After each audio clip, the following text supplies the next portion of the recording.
Hello, welcome. Today I'd like to talk about the problem of pain in the world and suffering. Pain and suffering. So pain and suffering has been used as an argument that God either doesn't exist altogether or is inept, which are two totally rational conclusions to come to. I mean, let's just be honest. If you look at the world, there's rape, murder, pedophilia, genocide, war, total war, for example. These are terrible things, terrible, terrible things. So, what kind of God would allow this to happen? Or, obviously there's no God because these things are happening. What I'm going to talk about today is how this is not true, how we can think about what is going on. So before I get to the conclusion as to how to think about pain and suffering, so it's not going to impact you as much or at all. For example, I'm going to have to talk about my own relationship with pain and suffering because the problem is the answer. I think I know some people are really not going to like it and maybe look at me like I'm just crazy or have lost my mind. So I'm going to tell a few stories of my own examples with pain and suffering just to show you, the viewer, that yes, I've experienced quite a bit of pain and suffering in my life. So I take it very seriously, pain and suffering, and I'm not just writing this off. This is a big deal for me. I'll try to keep this as short as possible, not going into too many details. But growing up, I was criticized and ridiculed the whole time by my father. My mother was not in the picture. She's an alcoholic. I believe she was molested by her stepfather, so she just had a lot of problems because of that. And so we didn't have a relationship. She was just a mean, miserable alcoholic, and I eventually just didn't contact her for a decade or more while I was growing up. I think from like 14 to 24 or something like that. So I got ridiculed so much by my father that when I would get praise, I would think it's not even true. Like the praise was not true because the ridicule was constant. The praise was so few and far in between that I would stop believing it. So I had a very low sense of self-worth as a child. Then I was thrown out of the house around 18 at gunpoint. So I was homeless for about a year or so. At that time, I was working at a gas station, minimum wage job, and I wanted a way out, and so the military, looked like a way out. Now this was at around 2001, and I ended up joining the military in early 2002. So this is post Afghanistan, pre Iraq, and they weren't taking too many people for non-infantry jobs. So I applied for three jobs, and I didn't get them, and then I just said, screw it, I'll just go infantry. So I got infantry. Surprise, surprise. That was not hard to get during that time. So I joined the Marine Corps Infantry, and I ended up deploying to Iraq 3 times. Once for the invasion, and once for we occupied the Sunni Triangle, was part of the initial invasion of Fallujah. If you remember, Fallujah got invaded twice. We were part of the people that invaded it the first time. And then our third deployment, we relieved the unit that invaded it the second time. And then we just occupied Fallujah for that deployment. So overall, I spent like 18 months in country, the invasion, and the rest of the time was spent in Sunni Triangle. Pretty miserable times overall. No, I'm not going to go into too many details in it. Suffice it to say, I saw a lot of action and collateral damage for sure. So you could look up what collateral damage is if you don't know. Now, so get out, and before I get out, I start complaining about what I didn't know at the time was depression. I was just like, I'm really not enjoying myself. And, I go out with my friends and for pizza and beer. I used to love this, and now it's just kind of like whatever. And they were like, well, here's the antidepressant. See you later. I'm like, okay, well, whatever. What do I know? So I get out of the military, and I start to go back to get GI Bill, and I'm thinking more and more that I wanted to die. Like it was just kind of more and more bleak. I just didn't want to kill myself, but I did want to be hit by a bus or something. And just I didn't know at the time what was bothering me so much, but it was definitely from Iraq and big time PTSD and traumatic brain injury.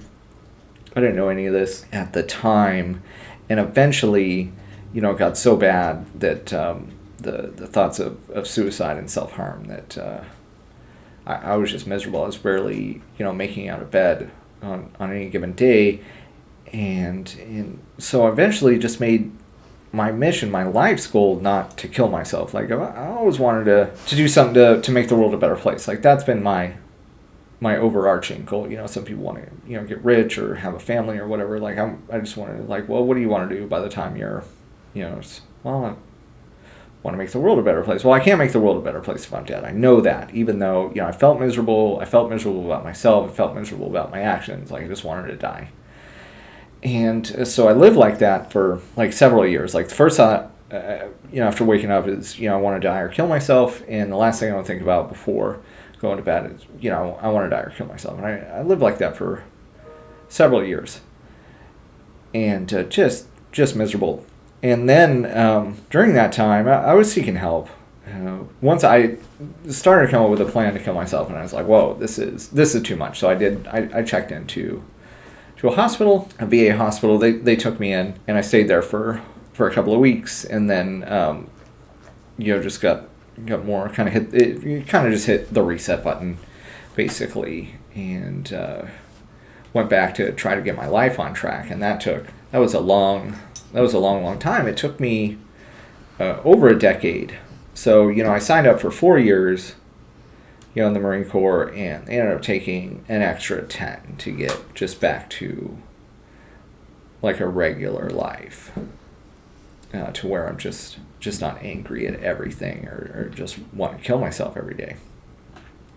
And during that time also, my mother, who I was in and out of contact with after the long hiatus, and she ended up quit drinking through the 12 step program, and so we reconciled our relationship, because the drinking was really what came between us more than anything. So yeah, we reconcile our relationship, so that's good. But then she quits drinking, beats alcohol, and then gets cancer, leukemia. And leukemia. She's also a big smoker. So yeah, she ended up dying like really quick, in under 2 years. And I remember I saw her the week she died that week. I don't know how many days before her death, and I can't believe that somebody could be alive in that state. Like, to see her, it pretty much looked like a skeleton with skin wrapped around the skeleton. Like, it's not like in movies where they show a cancer patient and they just have some white makeup on and then some dark bags under their eyes. Like, it doesn't look like that. And on a side note, I don't know why they're not using CGI to make the cancer patients look more realistic, because it really is god awful. Like, of all the things that I've seen in Iraq and in war, and burning bodies and torsos with their legs blown off, and people were like shot right next to me and things like that. That was more horrific, like seeing her in the very final stages of leukemia. Like I said, I had no idea that a body could be alive like this. And she also kind of asked to move in with me. She didn't ask, but I was just like, I can't take care of you, because it would destroy me, because I was still having so much difficulty with PTSD at this time. Still wanting to kill myself most days, and really fighting against that. Like I said, I made my only mission is to not kill myself. So no matter what else I accomplish for the day is fine. But my only real goal, on any given day, was to not kill myself, and that's how bad it was for me. My mother died of leukemia, and my father he had hepatitis C and looked like he was dying, but he's pretty stubborn and didn't give up. He's still alive to this day, so that's a big plus. So I didn't have to lose him as well yet. But then again, any given day he can go. We just don't know. Even though they did have the Hep C cure, so he is cured of Hep C, but it already ravaged his body, so it's really taken its toll. You just don't fully recuperate physically. Some things that don't kill you leave you much, much weaker. So in all that time, where was my relationship with God? Well, I'll tell you, I imagine my relationship to be, so if you can imagine yourself just hanging in like a 5-point harness, and the relationship was, you know what, God, I've got nothing to give to you. If our relationship exists, like, it's got to be 100% on you. Now, I'm not going to fight you. I'm not going to fight to get out of this harness. But, if this is a two-way relationship where you would expect give and take, I've got nothing to give. I've just got nothing to give. And that was our relationship through that time. Just a very, very bad place. A lot of suffering. What I went through, still to this day is hard. Obviously, I can never unsee the things that I've seen in Iraq. Just the state of the world, and I look back, and we're supposedly spreading our way of life to the rest of the world, and I look at the cost of the things that I went through, and I look at what we have in American society, and it's like, well, it's not worth it. I can't unsee that. Like, I'll always see the cost, the true cost of what we have. Most people just deny or turn a blind eye or just don't understand. I'm not sure which. But so I bring this up not to say, oh, I'm suffered more than you. It's meaningful in some way. It's not. Like, I understand there's people that have suffered more than me. Like, for example, I know if you've ever been thirsty or hungry, and not just like I'm hungry, I'm gonna go get food. No, like actually been, hungry as in you have no food, and you have to go to bed hungry. Like that's miserable. That's really so people in this world that are literally starving. That I know that's miserable and things like that, or living in poverty, dying from things like dysentery or whatnot, just miserable ways to go. So there's suffering all over. But I want to bring that up. I wanted to bring that up. I'm no stranger to suffering. Like all the suffering that people have gone through in this world. Like I've experienced a good deal of it. Like I've not been like held some silver spoon or something like that. Or so the purpose of bringing this all up. So we're gonna wrap it up here because the point of why does God allow suffering? Suffering only exists if you believe the physical dimension exists. So if you believe the body exists and you believe these material things exist, then suffering exists. So once you start to let go of your body and the physical realm entirely, you'll see that all this suffering has to do with people in this realm can only hurt your body. And that's why I brought up my whole story of suffering, because, for example, if you've been raped, I don't just want to say, oh, I'm not saying that. I understand there's pain and suffering in that. Yeah. However, we've been given a very real life preserver, if you will, of understanding that at the end of the day, the body is not real and this physical reality is not real, and you can rise above it. You could use this idea as a tool to rise above any suffering that you're experiencing. I'm not saying that God is necessarily going to deliver you from your suffering physically, but you can deliver yourself from the suffering mentally. You can mentally remove yourself from the suffering by working on day in and day out, understanding that the physical objects around you are just an illusion, they're not real, and your body is just a vessel, it's just a meat sack, it's just a pile of cells, it's not real. Once you understand those things, you can decouple your mind, your consciousness, your spirit from the body. And your body will wither away and die. This I guarantee you. But your consciousness, your spirit will be free of that free and suffering. See, we make the pain and misery and suffering real when we identify with the body. So it's like in The Matrix, he comes back, the character Neo comes back from his first time in the Matrix. He's got a bloody nose. Like, what's going on? Or it's, well, the mind makes it real. So the more you identify with the physical realm, just the more pain and suffering in general you're going to be in.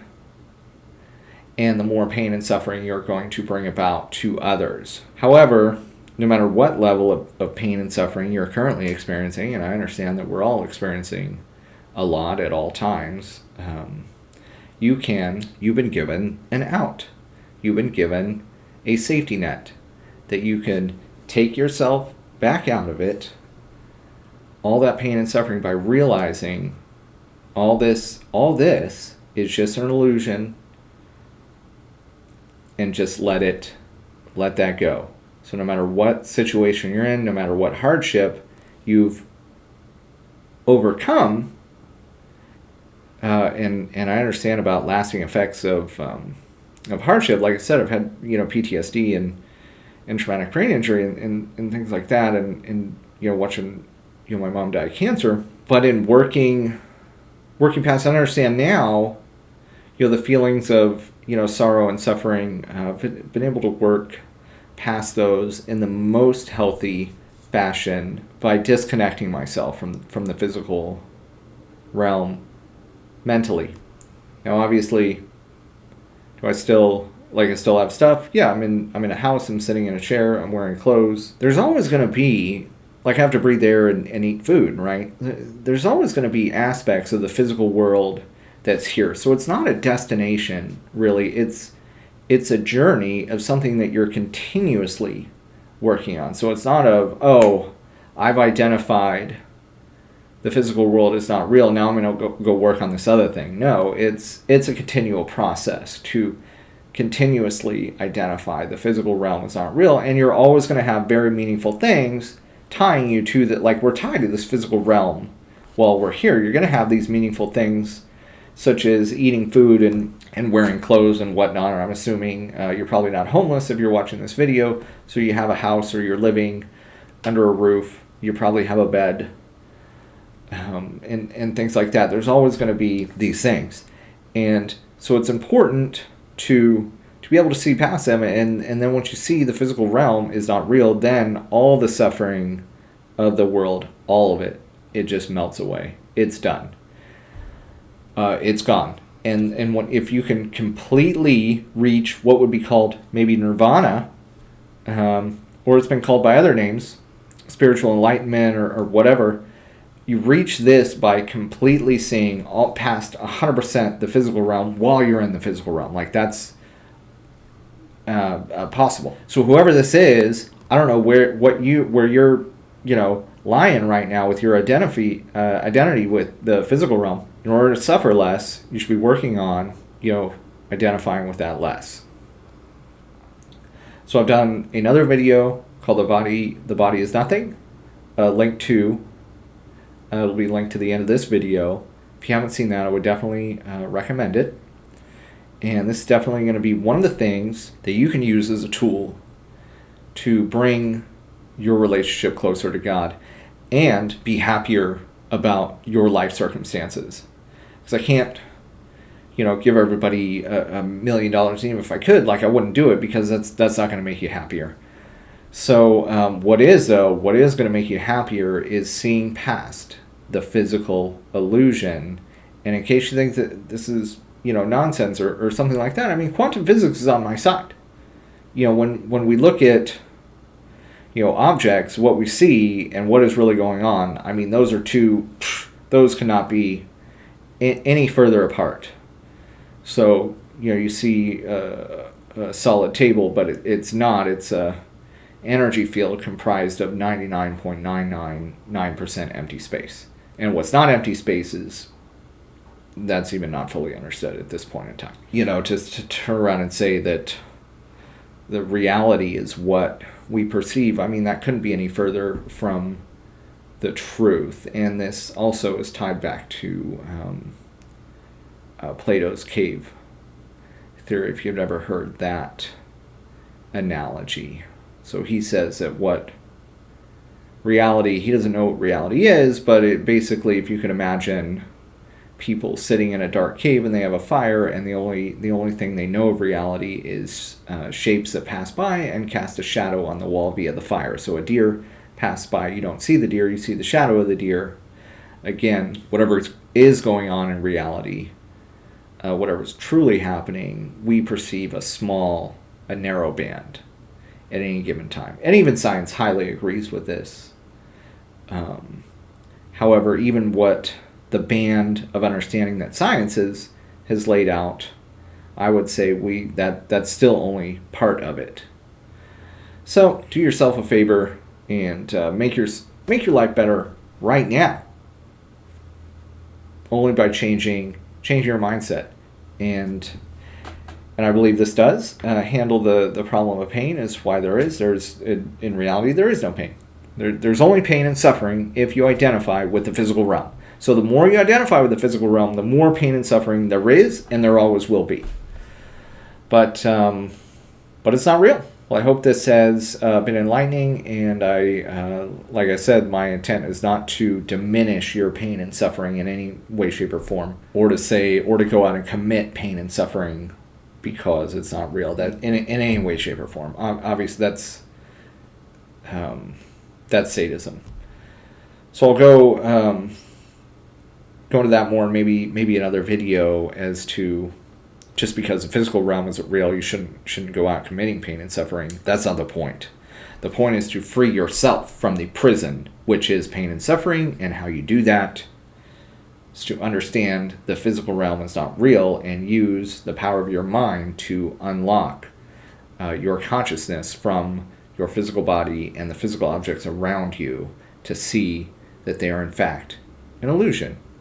A complete falsehood. Well, I thank you for your time, and as always, the purpose of these videos is to give you the tools in order for you to become closer to God on your own.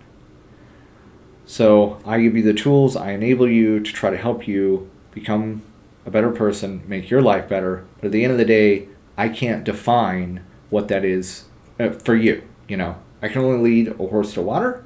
I can only show you the tools. It's up to you to use them and to work with them, but I don't even know what the end results are going to be for you, because that's a unique covenant between you and God. I can't define that for you, and you need to work on that on your own by talking to God directly and figuring out what that is.